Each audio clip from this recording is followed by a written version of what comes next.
Hi, it's Lisa, and in this video I want to revisit determining tables and using abstraction as a method.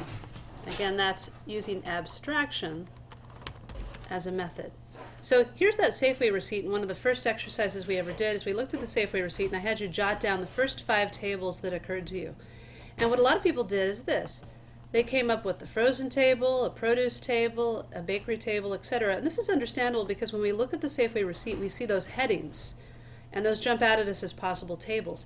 But remember, something like a receipt is really a report, and it's made to be user-friendly for the end user, and it does not reflect how the data is actually stored, designed, and especially efficiently designed.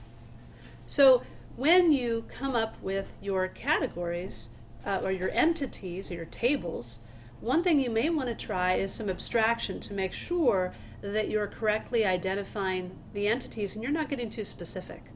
So here's what I mean.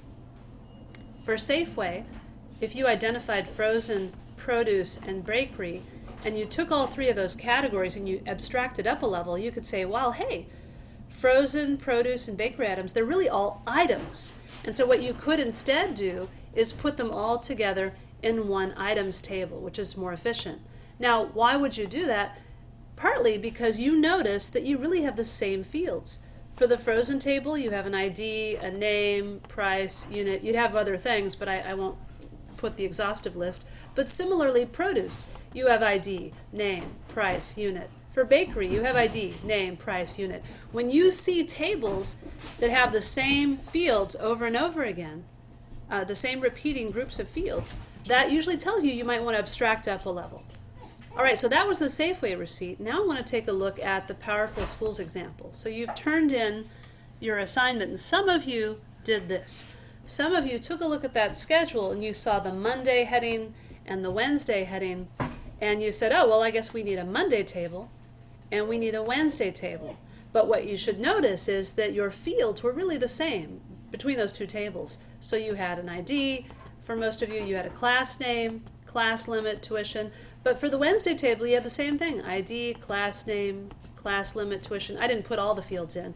But the point is, the fields were the same for both of those. So if you abstract up a level, if you say, well, okay, we've got the Monday classes and the Wednesday classes, if I abstract up one level, well, they're all classes. So what I could have is over here, just one class table where I have all of those classes listed in the same table.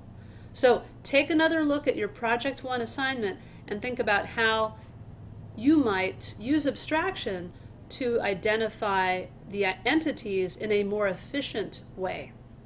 That's it.